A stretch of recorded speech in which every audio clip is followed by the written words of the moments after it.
ওম নমঃ শিবায়। সকল ভক্তবৃন্দকে জানাই আমার চ্যানেলে অনেক অনেক স্বাগত। আজকে আলোচনা করব শ্রাবণ মাসের দ্বিতীয় সোমবারে কিভাবে খুব সহজ পদ্ধতিতে ঘরোয়াভাবে পুজো করবে। প্রথম সোমবার পড়েছিল 21শে জুলাই এবং দ্বিতীয় যে সোমবার পড়বে সেটা পড়বে 28শে জুলাই। তৃতীয় সোমবার পড়বে 4 আগস্ট এবং 11ই আগস্ট পাচ্ছেন চতুর্থ সোমবার। এই তিনটি সোমবারে কি কি অর্পণ করলে বাবার মাথায় খুব সহজেই আপনার মনোবাসনা জানানো যাবে, এই সব কিছু নিয়ে আলোচনা করব আজকের ভিডিওতে। তার আগে বন্ধুরা, যারা আমার ভিডিওতে এসেছেন এবং ভিডিওটি দেখছেন, অবশ্যই চ্যানেলটিকে সাবস্ক্রাইব করে বেল আইকনটি অন করে দিয়ে যাবেন। বন্ধুরা, শ্রাবণ মাসের পুজোবিধি জানতে আমার ভিডিওটি সম্পূর্ণ দেখবেন, করজোড়ে অনুরোধ জানাচ্ছি।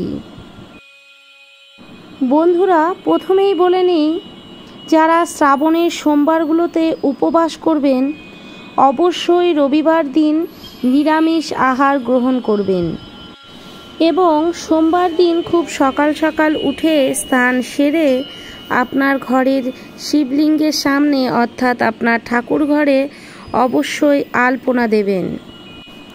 ঘরে শিবলিঙ্গকে সবসময় উত্তর দিকে মুখ করে রাখবেন, অর্থাৎ শিবলিঙ্গের গৌরীপীঠ হবে উত্তর দিকে এবং আপনারাও উত্তর দিকে মুখ করে শিবের অভিষেক এবং শিব পূজা করবেন।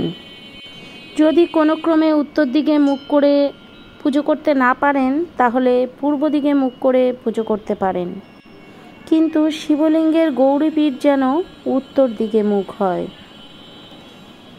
শিবলিঙ্গে যখন আপনি জল ঢালবেন তার আগে একটু গঙ্গা জল হাতের তালুতে নিয়ে নমো বিষ্ণু নমো বিষ্ণু নমো বিষ্ণু 3 বার আপনার মাথায় এবং জিভে ঠেকাবেন। এতে শারীরিক এবং মানসিক শুদ্ধিকরণ ঘটবে। যারা ভাবছেন রুদ্রাক্ষ গ্রহণ করবেন, শ্রাবণে যে কোনো সোমবার রুদ্রাক্ষ গ্রহণ করতে পারেন। অত্যন্ত শুভ দিন এই দিনটি রুদ্রাক্ষ গ্রহণের জন্য।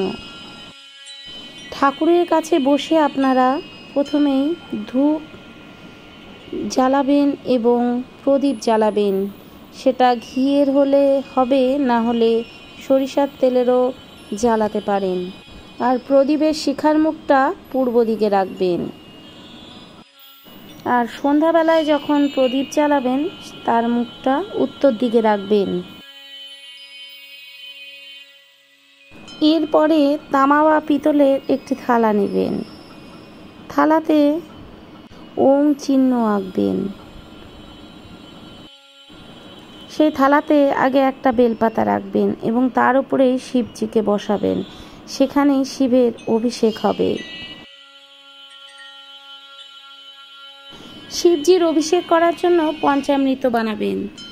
দুধ, দই, ঘি, মধু এবং চিনি এটা দিয়ে পঞ্চামৃত বানাবেন এবং সেই পঞ্চামৃত শিবলিঙ্গের মাথায় অর্পণ করবেন। সুতরাং যে যে বিষয়গুলো বললাম সেই পঞ্চদ্রব্য দিয়ে একটা তামার বা পেতলের ঘটিতে পঞ্চামৃত বানাবেন এবং অভিষেক করার পূর্বেই শিবলিঙ্গে অর্পণ করবেন এই পঞ্চামৃত। পঞ্চামৃত না বানাতে পারলেও প্রথমে গঙ্গা জল, তারপরে ঘি, মধু, দুধ এইসব দিয়ে বাবার মাথায় অর্পণ করতে পারেন। পঞ্চামৃত দেওয়ার একটা নিয়ম আছে। আগে গণেশকে দিতে হয়, তারপর মা নাগপঞ্চমীকে দিতে হয় এবং নন্দী মহারাজ, সবার শেষে শিবের মাথায় অর্পণ করবেন এবং মহাদেবের ত্রিশূলেও পঞ্চামৃত নিবেদন করবেন। মনে মনে ওং নমঃ শিবায় মন্ত্রটি জপ করতে থাকবেন। শিবলিঙ্গে অভিষেক করার পর বিশুদ্ধ গঙ্গা জল নেবেন কিংবা ডাবের জল দিয়েও শিবের মাথায় ঢালতে পারেন। শিবলিঙ্গকে স্নান করানোর পর শুদ্ধ কাপড় দিয়ে শিবলিঙ্গ, ত্রিশূল, নন্দী মহারাজ এবং নাগদেবতাকে মুছিয়ে দেবেন। এরপর ভোলেনাথের পছন্দের ফুলগুলো ভোলেনাথকে অর্পণ করবেন। শ্রাবণ মাস মহাপবিত্র। এরপর পঞ্চামৃত বানিয়ে নেবেন। ভগবান শিবের অভিষেকের জন্য পঞ্চামৃত বানাতে হয়। পুজো করবেন সবটাই এই ভিডিওতে বলা রইল। বাবার পছন্দের কলকে ফুল, ধুত্রা ফুল, আকন্দ ফুল, এই সব ফুল দিয়ে বাবার পুজো দিতে পারেন। গোলাপ ফুল অর্পণ করতে পারেন, গোলাপ ফুলও বাবার খুব পছন্দের। এছাড়া নীল অপরাজিতা ভোলে বাবাকে দিতে পারেন। এরপর বাবা মহাদেবকে একটা পৈতে অবশ্য পরিয়ে দেবেন। মনে রাখবেন শিবের অভিষেকের পর শিবকে একটা পৈতে দেবেন এবং তিলক এঁকে দেবেন। চন্দন দিয়ে হাতের অনামিকা আঙ্গুল দিয়ে শিবলিঙ্গে 3টি তিলক কেটে দেবেন। শিবলিঙ্গের পাশাপাশি ত্রিশূলেও এবং নন্দী মহারাজকেও তিলক দেবেন। এরপর ভোলে মহাদেবের গলায় একটা জুঁই ফুলের মালা কিংবা আকন্দ ফুলের মালা দেবেন। এরপর বলবো যে জিনিসটা সবচেয়ে গুরুত্বপূর্ণ সেটা হলো বিল্বপত্র অর্থাৎ বেলপাতা। নিখুঁত দেখে 11টি বেলপাতা নেবেন। বেলপাতাগুলো যেন নিখুঁত হয় এবং বেলপাতার সাথে কিছু দূর্বা ঘাস তুলে নেবেন। বেলপাতা আর দূর্বা ঘাস নিয়ে সেটা সাদা চন্দন দিয়ে প্রলেপ করে নেবেন।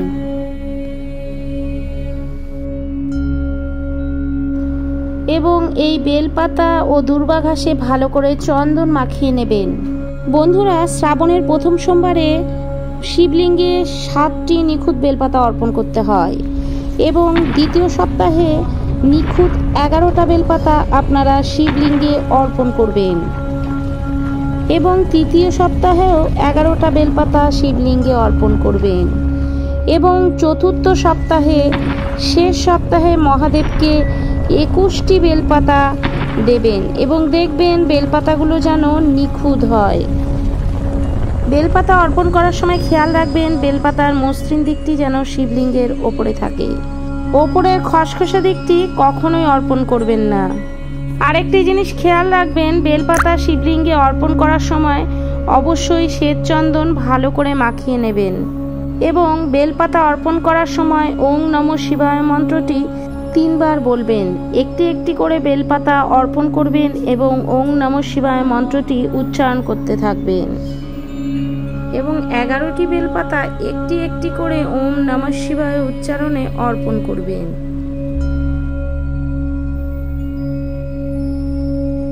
এরপর বন্ধুরা একটা নিখুঁত পান পাতা নিয়ে নেবেন এবং সেখানে সিঁদুর লাগিয়ে নেবেন আর একটা সুপুরিও নেবেন, নিয়ে সিঁদুর লাগিয়ে নেবেন এবং এই পান পাতা সুপুরি মাতা পার্বতীর কাছে অর্পণ করবেন এবং শিবলিঙ্গের ওপরে যে গৌরীপীঠ রয়েছে সেখানে পান ও সুপারি একসাথে রেখে দেবেন। অনেকেই বলেন পঞ্চামৃত দিয়ে বাবার মাথায় জল ঢাললে কি অভিষেক হয়ে যায়? একেবারেই না। অভিষেক করার সময় বিশুদ্ধ গঙ্গা জল ও পঞ্চামৃত লাগে এবং সর্বশেষে মহাদেবের মাথায় জল ঢালা হয় এবং শিবের মাথায় জল ঢালার সময় ছোট্ট একটি তামার ঘটি নেবেন। সেখানে একটু সিদ্ধি পাতা, গোলাপ জল কিংবা আতর মিশিয়ে নিতে পারেন। শ্রাবণ মাসের প্রত্যেকটি সোমবার প্রত্যেকের উপবাস থাকা উচিত এবং নিয়ম নিষ্ঠা ভক্তি ভরে বাবার মাথায় জল ঢালা উচিত। আর মৃত্যুঞ্জয় মন্ত্র অবশ্যই 21 বার পাঠ করবেন।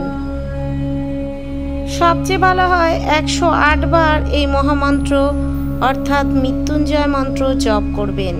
মৃত্যুঞ্জয় মন্ত্র জপ করলে অকাল মৃত্যু থেকে রোধ করা যায়। অন্তত সোমবার দিনগুলোতে শিবজির অভিষেক করিয়ে মহামৃত্যুঞ্জয় মন্ত্র জপ করবেন। যখন শিবলিঙ্গে জল দেবেন তখন ওম নমঃ শিবায় মন্ত্রটি উচ্চারণ করবেন। যদি পারেন মৃত্যুঞ্জয় মন্ত্র অবশ্যই বলবেন। মৃত্যুঞ্জয় মন্ত্র উচ্চারণ করলে আপনার সমস্ত বিপদ আপদ অকাল মৃত্যু থেকে রক্ষা পাবেন।